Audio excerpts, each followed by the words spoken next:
Join us for this groundbreaking symposium examining the unique challenges, triumphs, and contributions of Black women in Los Angeles in the areas of education, healthcare, community leadership, cultural and political contributions. This public convocation will provide a critical forum to address the specific social, economic, and political realities facing Black women in LA today.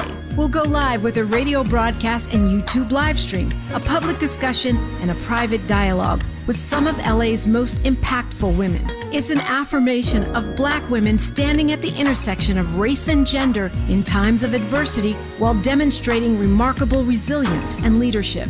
We will listen and we will speak out and be heard, all in service of finding opportunities and solutions. Please plan to join us in celebrating our 4th anniversary by amplifying the voices of Black women. For more on our symposium and 4 events celebrating 4 years on the air, simply stay tuned or keep an eye on KBLA1580.com and help make this Juneteenth more jubilant with all of us at KBLA Talk 1580.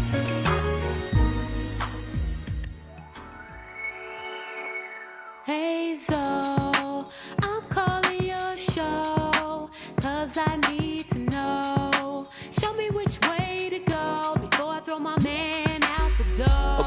Okay, hold on a second, Keisha. Just let me ask Ronald exactly what's going on, because it takes 2 to tango, and I need to hear his side of the story. So she's driving me insane, got stress heavy on my brain. She keeps playing silly games, man, I'm about to bring the pain.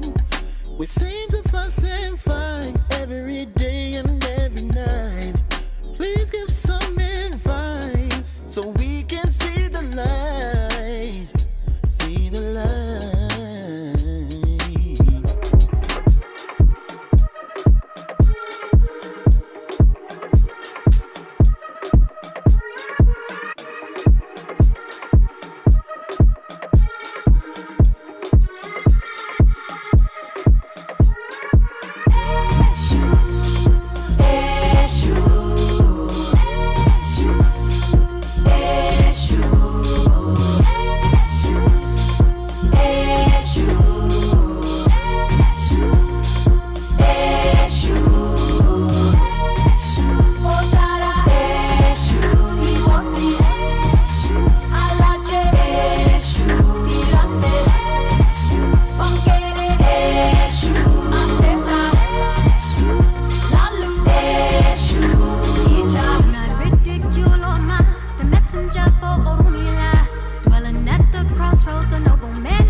Do you believe in gaslighting people? No, you see, you about to make me. No, absolutely not. I think it's so stupid, and I don't have any higher language for you besides it's stupid. Okay, I don't understand. I think that gaslighting is so. I think it's stupid, and I'll tell you why I think it's stupid. One, I think that a part of life, I guess in essence, you're supposed to get gaslit, right? Because I think that life is saying, do you trust yourself? But then at some point, I said what I said, right? Like, you're not going to change what I said to where I become the victim. I said what I said, and that's why gaslighting, like, it doesn't resonate with me. Like, when I had a friend, she was like, they're gaslighting. I didn't feel gaslit. Like, yeah, because I didn't have to, I heard what they said, I didn't have to agree, but it doesn't mean that I've internalized it. No, I think the gaslighting is stupid. It makes no sense to me. Yeah. I do think that gaslighting, to me, if we take that word away, will people make you feel rejected, misunderstood? But all of those things are gifts. Like, you have to go through those things. It makes me think about like the 4 demands of existentialism, right? It's isolation, like in the sense of solitude, though. When you talk about like at some points you're gonna have to feel alone, and to me that is the gaslighting. So I think that that's a part of life. Like you need to be, because do you trust? Do you trust who you are? Do you trust whatever it is that you stand for? Because if you try to tell me that this table is blue, I don't care that you're 19. Like I'm gonna no, it's not. I'm looking at it. Like, and then we're gonna argue. We're gonna argue at that. I actually like that, because I think that I think that these are tactics that are used in society, Weaponized. right? And the reality is, a lot of people don't know how to trust themselves, right? If I said this is what I seen, if I said that was a Nazi salute, it's a Nazi salute. I don't need you to explain it to me, right? And I think what's harder for people to do, especially in this age where you can artificially generate images, the media can try to. Okay, all righty. We're going to get into our topic. That was a clip of this up and rising, up and coming young clinician, a sister. I forget her name. Nichelle or Michelle or something like that. But I know the people that are listening in the chat will give me her name, and then I'll share it with you. And she was recently on Good Brother 19 Keys on his podcast. And she was basically deconstructing a lot of the concepts around therapy. And one of those concepts, she's an LPCA. And one of those concepts was gaslighting. And you heard her comments on gaslighting. She believed that it was stupid. That's exactly what she said. The definition for gaslighting or gaslighting in a relationship is a form of emotional abuse where one person manipulates the partner by convincing them that they're remembering things wrong or misinterpreting events, breaking down their trust in themselves and making them question their judgments and reality, minimizing their feelings and making them doubt the validity of those feelings, and denying their emotional and physical reality, invalidating feelings and questioning decisions. Now, this is a big deal for a lot of people. Rachel Hopkins, or Raquel Hopkins, that's her name, Raquel Hopkins. And I personally like her work a lot. But on this particular point,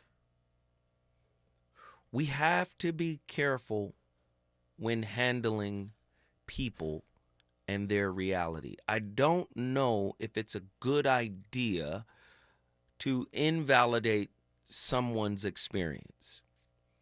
And what it sounds like to me is psychological bootstrapping, where she came from, her perspective, which is, regardless of what you say, I am so self-aware. I am so rooted in understanding my reality that there's no way you could take advantage of me. But a lot of people get taken advantage of. So we can't just Obama them. You remember Obama told black men, pull yourself up by the bootstraps, without addressing the systemic issues and systems and institutions and, strategies that have kept black people down. So just to say, pull yourself up by the bootstraps without giving people the tools necessary to do so, I think is a gross mishandling of people who have been emotionally abused. Which leads us to tonight's topic. Who do you think you are? When knowledge puffeth up, absolute power corrupts. A deeper look at how your ego can mislead you into emotional elitism. Wow. I mean, because none of us really have all the answers, right? Not even the scientists. They'll tell you. Science is a whip. quantum mechanics is a whip, a work in progress. It's not something that is complete. Albert Einstein died, spending the last 20 some odd years of his life trying to disprove the merits of quantum mechanics. And one of his biggest statements about the new emerging science, which today, to date, is the most successful form of science we've ever created as human beings, we've ever discovered, is quantum mechanics. We don't have cell phones. We don't have Wi-Fi. We don't have computers. We don't have any of the technological advancements without the breakthroughs that quantum mechanics manifested. So, again, but he spent the rest of his life basically saying quantum mechanics is incomplete. Well, we'd have to say the same thing about psychology. We'd have to say the same thing about any form of human intellect, right? We'd have to say the same thing about all of these things. And to just outright dismiss this concept of gaslighting, I think, mishandles the experience of people who have been manipulated, right? Brain patterns of dismissiveness. Question: do dismissive people's brains work like historical oppressors, making it harder to care about others' feelings? Here's the insight. Brain scans show dismissive individuals have less activity in empathy-related brain areas, similar to those who dehumanize others. So we can't be dismissive about gaslighting. We can recontextualize the modern definition. We can do research, because not all clinicians or not all therapists are researchers.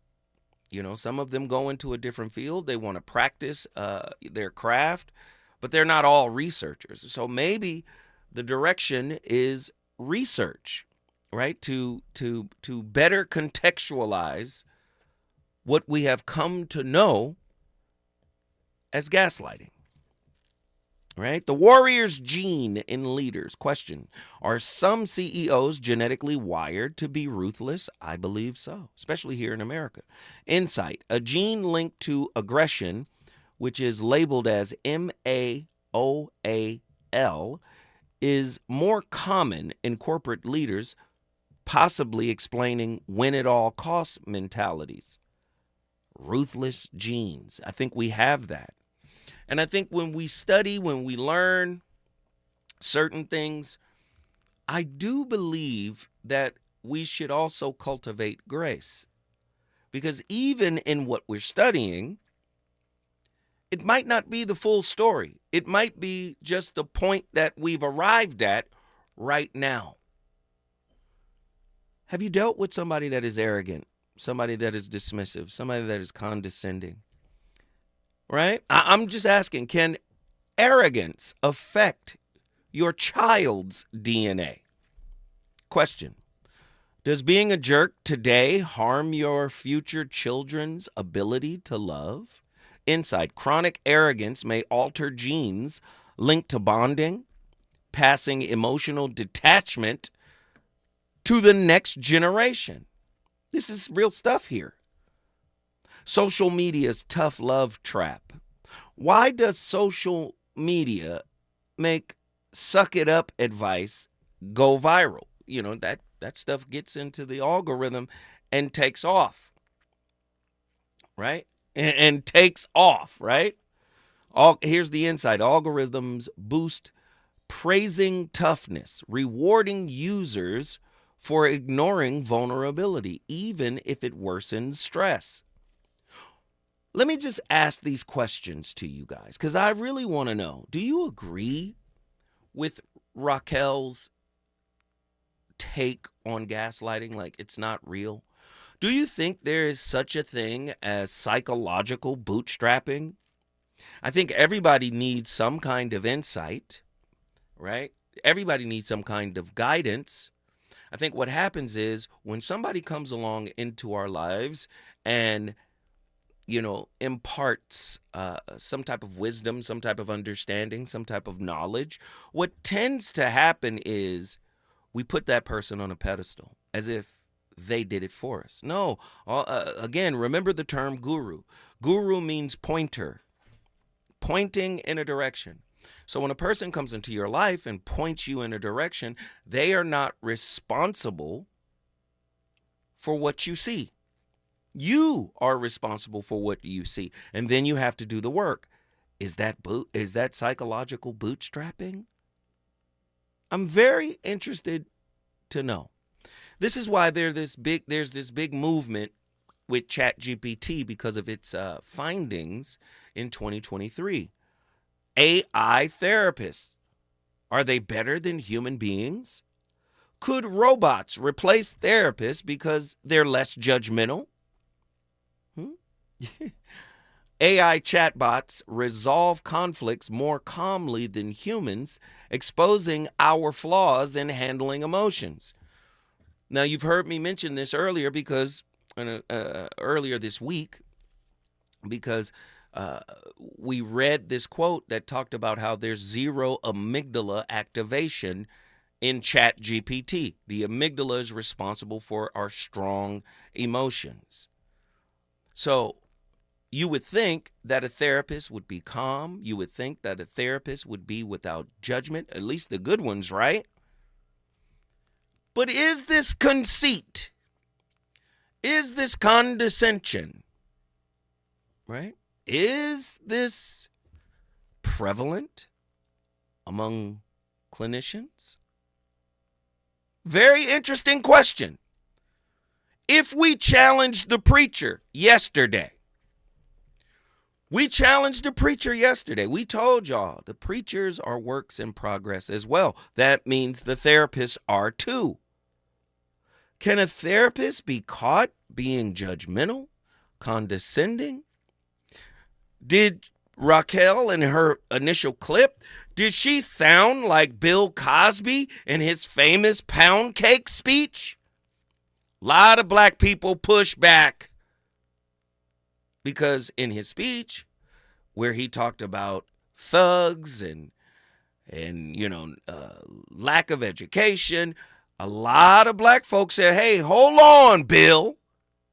You're not acknowledging, right, the thing that produced these people, the systems that produced these people, right? The generational trauma that produced these people. You're not speaking on any of that, Bill.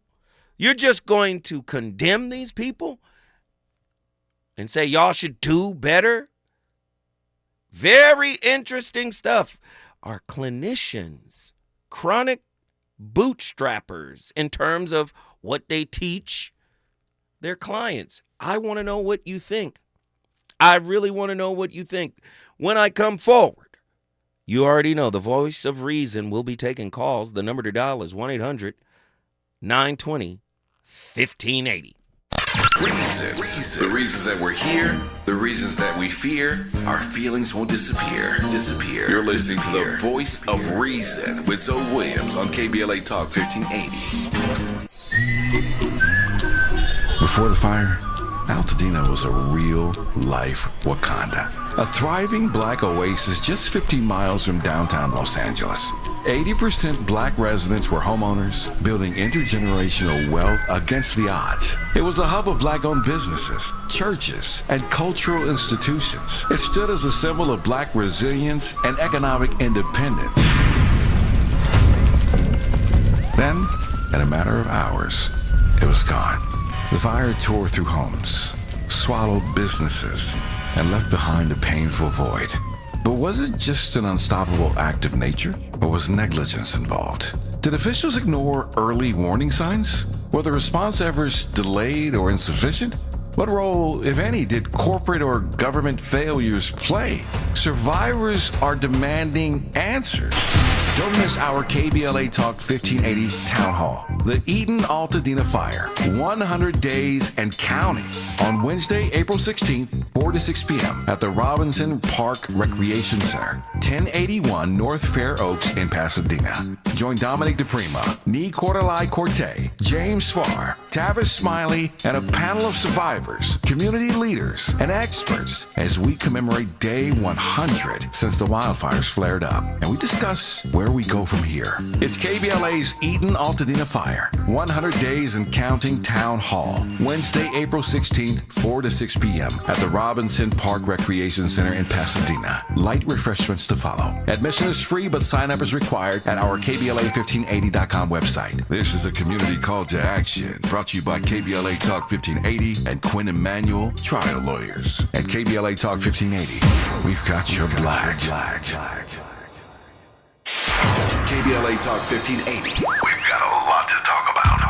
KBLA Talk 1580, connecting you with services and solutions. The Los Angeles Regional Food Bank is on a mission to fight hunger and provide nutritious food to those in need across our community. They partner with federal, state, and local programs advocating for better policies and funding for critical hunger relief programs like Cal Fresh, the Emergency Food Assistance Program, and the Child and Adult Care Food Program. The food bank works with coalitions and local representatives to make sure hunger is addressed in every district of LA County. They also run nutrition education campaigns, raise hunger awareness, and source nutritious food for distribution, all while supporting regulations that allow food pantries to operate safely. Want to help? Visit lafoodbank.org or call 323-234-3030 to volunteer or find a food bank near you. Together, we can ensure that no one goes hungry in Los Angeles County. This is a community call to action from KBLA Talk 1580. You know you want some more. It's the voice of reason with Zoe Williams on KBLA Talk 1580.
In America, unfortunately, there's this sort of intellectual elitism. There's this mindset that some very smart people have because they're very good at certain intellectual pursuits, and they look down upon pursuits that are physical in nature because of this sort of prejudice. Yeah. Seneca says, we treat the body rigorously so that it will not be disobedient to the mind. Ooh. I like that. That's good. That's Joe Rogan. Fire. Oh, my goodness, that's fire. Are you well handled in your relationship? Joe Rogan just brought up something that's really, really important. Intellectuals, they're this intellectual elite, but we live in a country that is largely anti-intellectual as a pushback to the intellectual elite. So in a lot of ways in America, we live in a cognitive kind of dissonance. It's the smart people who think they're better than the people that aren't as smart, aren't as intellectually accomplished. And then it's the people who aren't as intellectually accomplished who shun everything the smart people say. Thus, YouTube. Right? There's a lot of unintelligent things being said. and that's just what it is. Are you well handled in your relationship? The deceit that comes from conceit, how does that affect your intimate relationship? I'm very interested. Is social media taking over right knowledge? Who you know may contradict what you know. The prioritization of functionality and utility over experience in being spiritual, mental, physical, and condescending. This is very interesting. Interesting. Conceit and arrogance that leads to elitism and psychological bootstrapping. Psychological bootstrapping, here's your definition. The invalidation of lived experiences through the misuse of psychological terminology that engenders shame, guilt, and fear by way of manipulation, idolization, and elitism. So you see a lot of this on TikTok. One of my guests who visits quite often, Dr. Pakoya, had very pointed things to say about the TikTok influencer / clinician. She had a lot to say. What are some ways, right? Misuse of psychological terminology has been a detriment to Western society. Well, social media. Narcissism took off the term. Gaslighting took off the term, right? And a lot of people didn't understand the nuance and the subtlety around narcissism, right? You got the grandiose, you have the covert, right? Or the vulnerable narcissist, and there are layers that separate them. Narcissism, like everything else, is on a spectrum. How might internalizing on-demand wisdom from questionable sources like social media exacerbate existing mental health issues within people seeking help? We talked about the do-it-yourself, the bootstrap mentality that is in the algorithm on social media. True or false? Our preoccupation with functionality is a cover-up for our lack of inner peace. In other words, we are more concerned with our ability to function in this toxic system than we are with being able to reconcile with who we are, how we show up, and what our true value is, what our true virtue is. Very deep.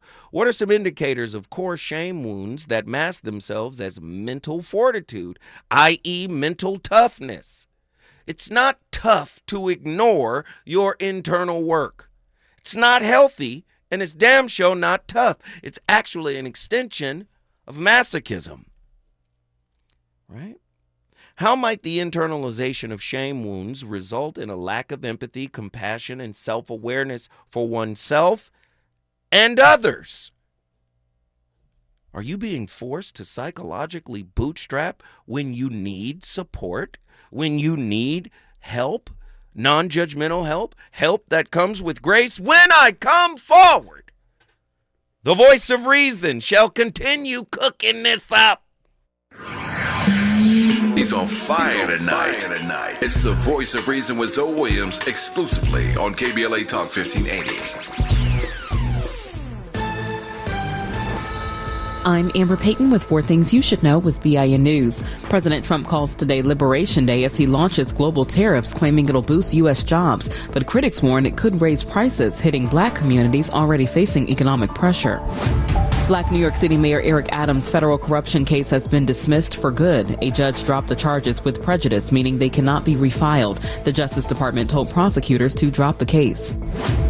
Black Senator Cory Booker is recovering after a record-breaking 25-hour speech protesting President Trump's policies. He spoke out against tariffs and efforts to dismantle the Department of Education, calling the nation, quote, in crisis, end quote.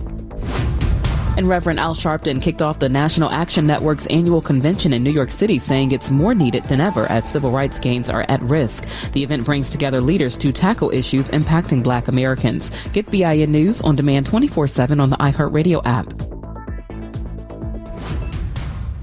Change the way you see the world at the San Diego Zoo Safari Park. Depart from their new Safari Excursions Depot and embark on a once-in-a-lifetime experience you'll never forget. Plus, every adventure helps support wildlife worldwide. Plan your visit to the San Diego Zoo Safari Park today. Hi, I'm Dominique DePrima, and it's almost time to celebrate KBLA's 4th anniversary, coming up Juneteenth 2025. We'll be marking the achievement with 4 key community events, including a special symposium, luncheon, and brain trust hosted by me entitled The State of Black Women in Los Angeles. Keep it locked here for details on how to join us for this groundbreaking symposium examining the unique challenges, triumphs, and contributions of Black women in Los Angeles in the areas of education, healthcare, community leadership, cultural and political contributions. This public convocation will provide a critical forum to address the specific social, economic, and political realities facing Black women in LA today. We'll go live with a radio broadcast and YouTube live stream, a public discussion, and a private dialogue with some of LA's most impactful women. It's an affirmation of Black women standing at the intersection of race and gender in times of adversity while demonstrating remarkable resilience and leadership. We will listen and we will speak out and be heard, all in service of finding opportunities and solutions. Please plan to join us in celebrating our 4th anniversary by amplifying the voices of Black women. For more on our symposium and 4 events celebrating 4 years on the air, simply stay tuned or keep an eye on KBLA1580.com and help make this Juneteenth more jubilant with all of us at KBLA Talk 1580. KBLA Talk 1580. We've got a lot to talk about. KBLA Talk 1580 reminds you that we keep us safe. Every girl deserves a chance to shine. That's the belief behind Forgiving for Living, Inc. Since 1999, this organization has been empowering at-risk girls ages 13 to 18, helping them overcome behavioral and mental health challenges. Founder Wendy Gladney's personal journey inspired the mission to give girls hope and purpose through the power of forgiveness. Through their ambassador program, workshops, and annual conference, Forgiving for Living has touched over 3,000 young lives, providing mentoring, life skills, training, and tools for building self-esteem and confidence. You can make a difference. Visit forgivingforliving.org to donate, volunteer, become a mentor, or find help for a young girl in need. Forgiving for Living, Inc., building brighter futures for young girls. Visit forgivingforliving.org today. This is a community call to action from KBLA Talk 1580.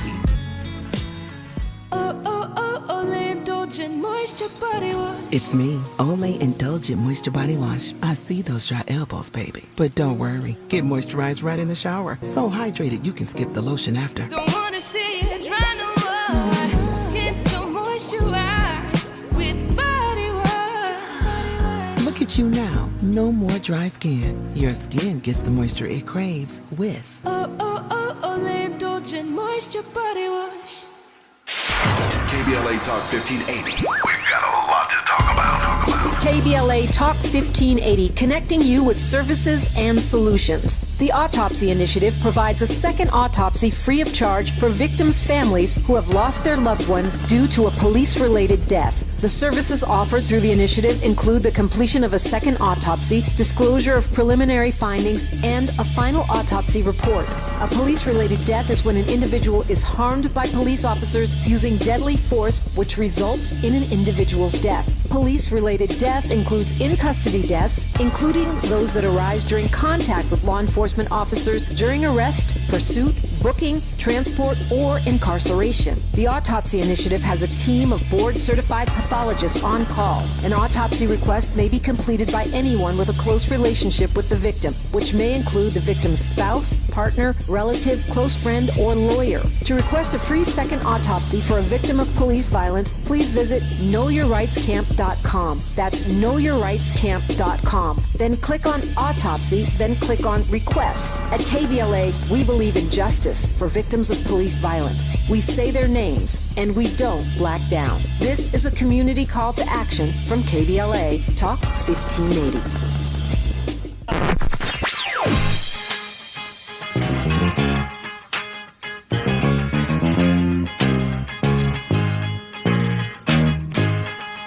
This is KBLA Talk 1580. Talk radio. That's music to your ears.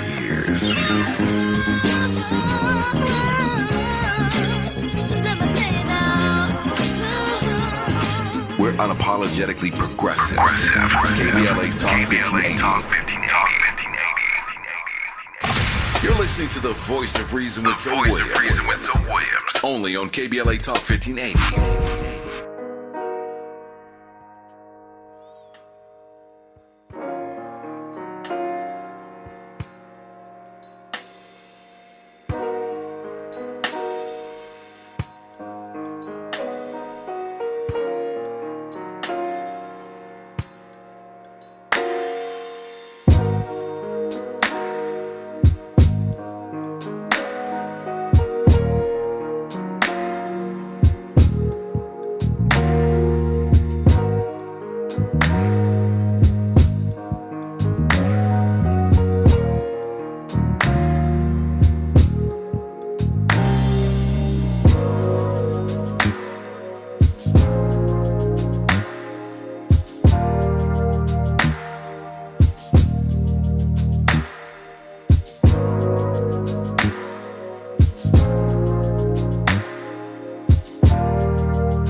So cognitive empathy is understanding a person's emotions, right? So like, I understand that this person feels really angry because their husband cheated on them.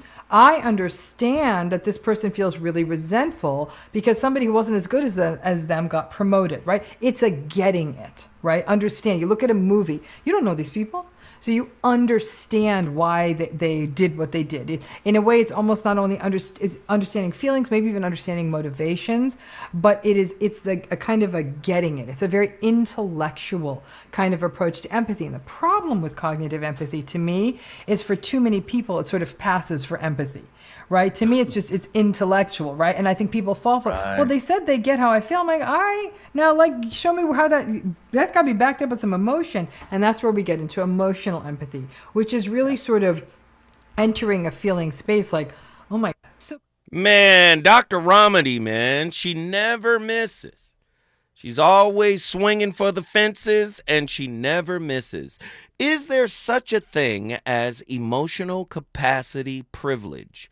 Or emotional elitism, meaning can a person who has more intrapersonal strength and self-awareness look down on others who have not developed the same tools and or self-awareness? Is the flexing of said privilege a form of emotional narcissism? Yes. We're dealing with a lot of things, and people are just, because it's never been spoken, because it's never been articulated, we just live through it. But when you start to think about it, emotional bootstrapping, so we got psychological bootstrapping, got emotional bootstrapping. Usually when I hear somebody say, get it out the mud and just bootstrap, they don't understand the context surrounding the reasons why said person can't perform at a particular level, whether it's psychologically, whether it's emotionally. And then the person who has this stuff or has some of it, because they don't have it all, they exhibit a type of pride, a type of arrogance. In what ways does self-awareness work against the ego's propensity to analyze without nuance? How might embracing nuance lead to more satisfactory outcomes in relationships with works in progress? This goes back to a writing style that I love to employ.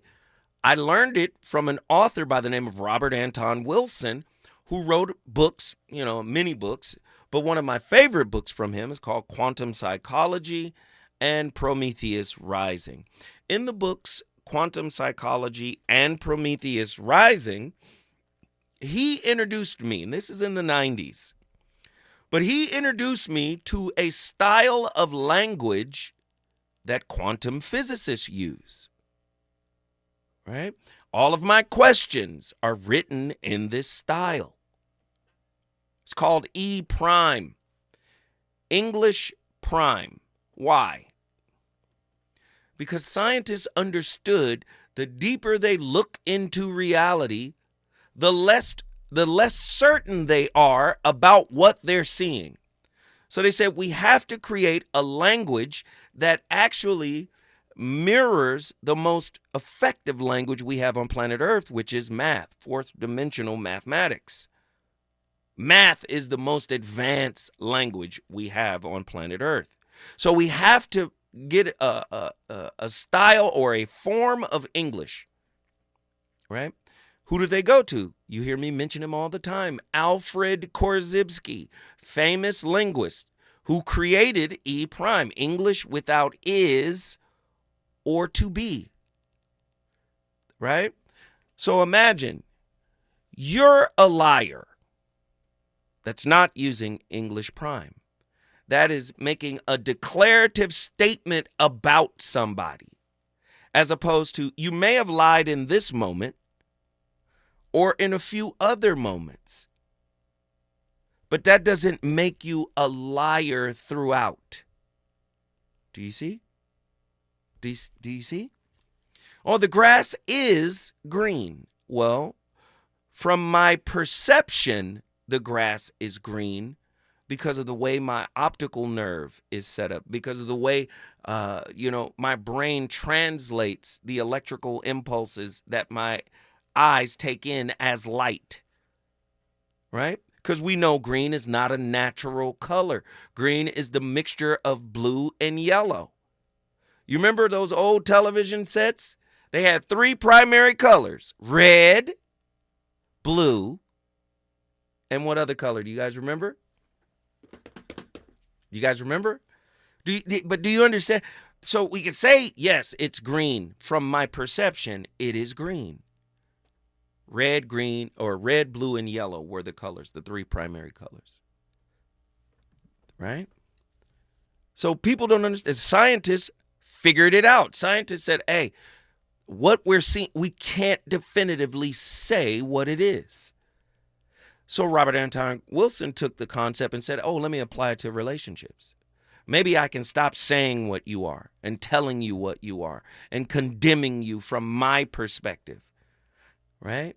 From my perspective, it appears that you're trying to hide something from me. From my perspective, it appears that, do you get what I'm saying? Apparently, terms like that. Do you see? Very heavy stuff.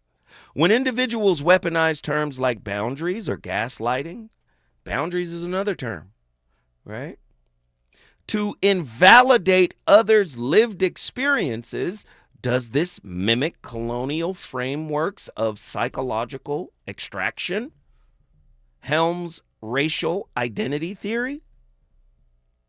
fMRI studies show narcissists' anterior cingulate cortex activates 18% less during empathy tasks.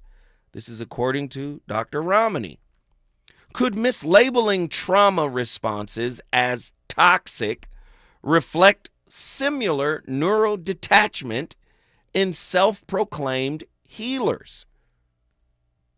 Now, this isn't to besmirch Raquel Hopkins, because ultimately I believe the work you must do is yours. And I'm talking about the internal work.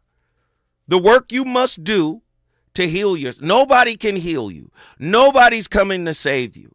The work you must do to heal yourself is yours and yours alone. However, because we're educated, should we also develop more grace for people who haven't reached a certain level of understanding?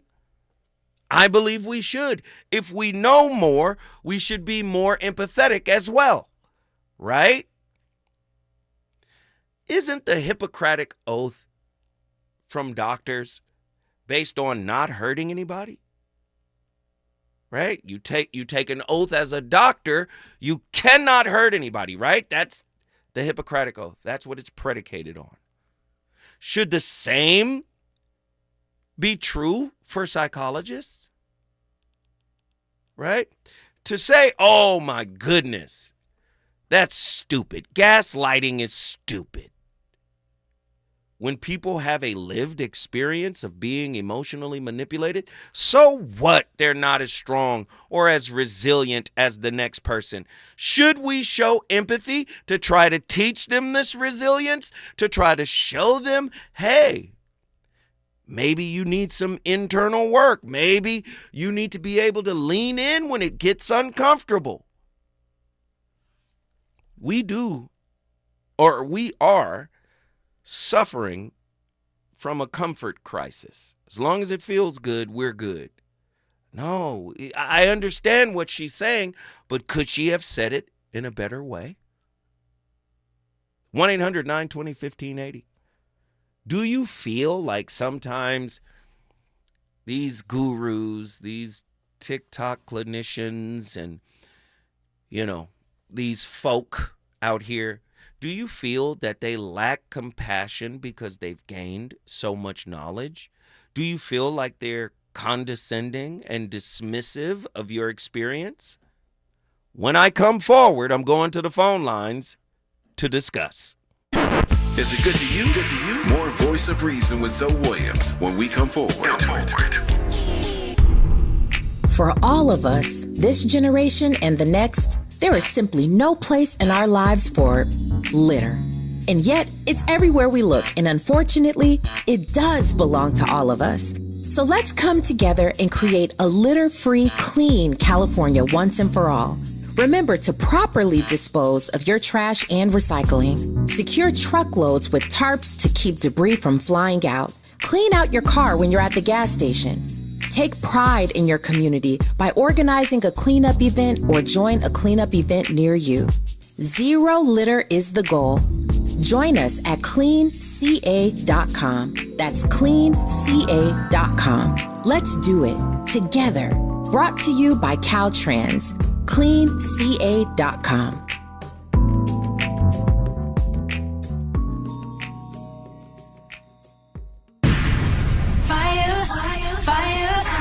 Ladies and gentlemen, I cordially invite you out to the Comedy Connection series, where comedy meets connection. You're gonna laugh, but you're also gonna learn. The long-awaited collaboration, where comedy collides with connection. It's your brother Zoe Williams, the voice of reason, KBLA's own. I'm teaming up with my friend, the alpha male of comedy, Ray Grady. We're gonna host this comedic relationship roundtable series live at Inglewood's iconic Miracle Theater. May 31st, 7 p.m. Pacific Standard Time. Don't wait around. Get your tickets now. Join top comedians Ron G. and Kevin Tate, along with clinicians Dr. P. Pacoya McCall Robinson, along with my friend Christopher Johnson, PhD. Trust me, this is something you don't want to miss. It's unique, it's funny, and it's insightful. Think therapy meets punchlines. Tickets are selling faster than a bad first date. You better grab yours now. Yeah, that's what I'm talking about.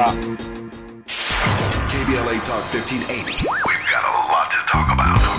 KBLA Talk 1580 is committed to self-care and community well-being. Walk Good LA was formed in June 2020, inspired by the Black Lives Matter movement and the beginning stages of the COVID-19 pandemic. What began as a few minutes of breath work and yoga meditation before protests against police brutality turned into a safe space for the community to heal in hard times. The immensely positive response from the community transformed the momentum into a movement. Today, Walk Good LA is a Black and Brown-led community wellness organization based in Los Angeles. They provide spaces for healing through community yoga classes, guided meditations, hikes, run clubs, and other activations throughout Los Angeles that attract hundreds of members weekly. With the help of Propel and Michael B. Jordan, they now have a yoga and wellness studio in Los Angeles called the Walk Good Yard. To join their mailing list and connect with healing spaces, please visit walkgoodla.org. That's walkgoodla.org.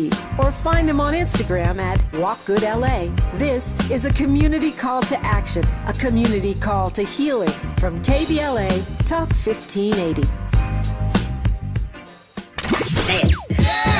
You know you want some more. It's the Voice of Reason with Zoe Williams on KBLA Talk 1580.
To understand the narcissist's need for control, you must understand the narcissist is always at the mercy of the world around them.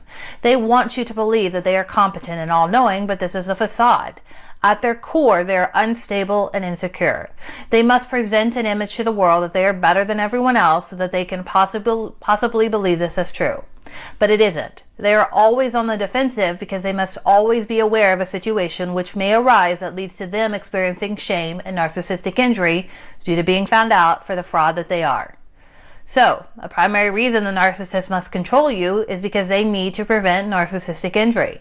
The narcissist experiences narcissistic injury when they experience shame, and the shame is triggered when they are exposed as a fraud. The narcissist wants you to believe that they are better than everyone else, that they can do no wrong and people want to be just like them. This is the act the narcissist puts on to protect their unstable senses of self.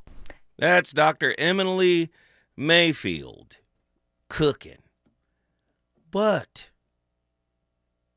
as difficult as narcissists are, should we still have grace for them? Because you know what they say, if you go at a narcissist, it's on and cracking forever. They're never going to stop. If you go at them, right? If you call them out, if you tug on that mask. Should you? I don't know. We've got callers on the line. They're going to share. Attila from Houston, Texas. Come on in here, niece. What are your thoughts on tonight's topic? This one right here.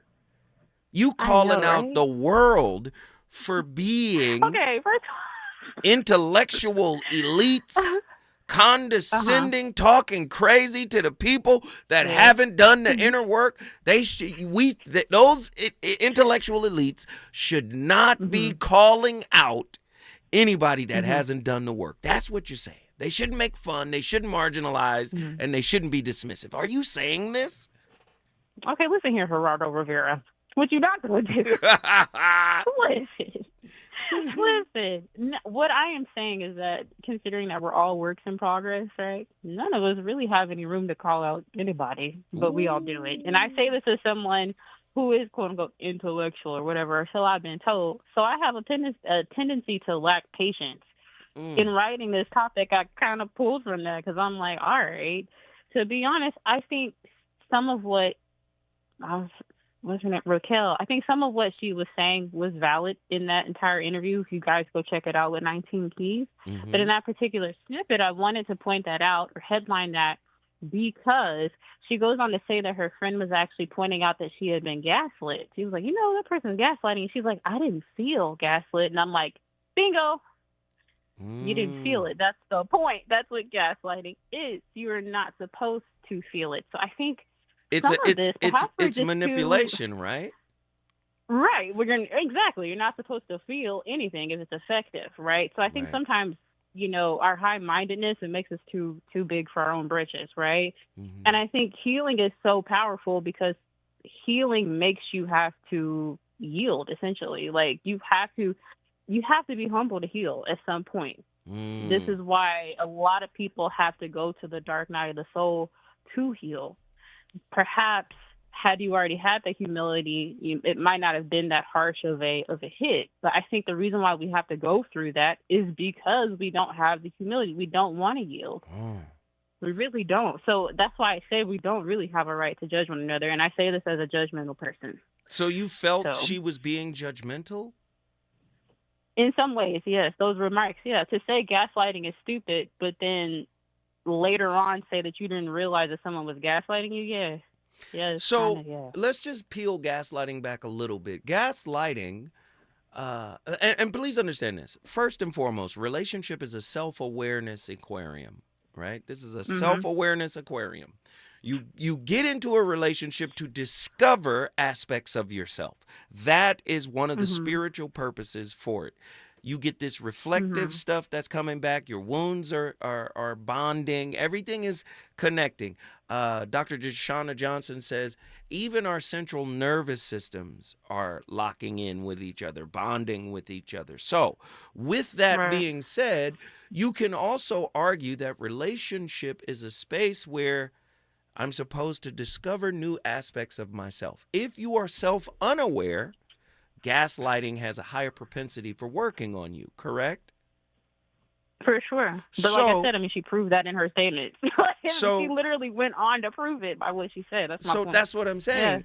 Yeah, if in fact, the majority of us are self-unaware, according to Carl Jung, people will do anything, no matter how absurd it is, to avoid looking at themselves. So the majority of us are self-unaware. And when aspects of ourselves begin to come to the conscious, we tend to push that away because we've been conditioned to push that away all the time. So my question is... That's what I'm saying. Come on. Yeah. Yep. So my question is, to say it's stupid because effectively people are self-unaware is... I see what you're saying. It could be perceived as a bit harsh, right? Like, I've been gaslit because I'm self-unaware. Yeah. It's not only harsh, but it shows how self-unaware you are, right? For someone who's actually worked and sat in their CPTSD, like has actually had to sit in their trauma, not run away from it, not, take medication. I'm talking about really sit in that, right? Whether that's through therapy or meditation or whatever, you won't find yourself using words like that because you'll develop self-compassion. So to me, those words not only show ignorance, but they show a lack of self-compassion. Wait, not stop. even so much even how you look at others. This is why you created this topic. I see you. Hold tight. When we come forward, we are going back to Houston, Texas, because I personally love Raquel Hopkins' work. I align with it. But this is a good point, and just like the Marvin Sapp point yesterday, is this a broader issue among intellects, among psychologists, among clinicians? When we come forward, more from the VOR. KBLA 1580 Santa Monica. I'm Amber Payton with 4 Things You Should Know with BIN News. President Trump calls today Liberation Day as he launches global tariffs, claiming it'll boost U.S. jobs. But critics warn it could raise prices, hitting black communities already facing economic pressure. Black New York City Mayor Eric Adams' federal corruption case has been dismissed for good. A judge dropped the charges with prejudice, meaning they cannot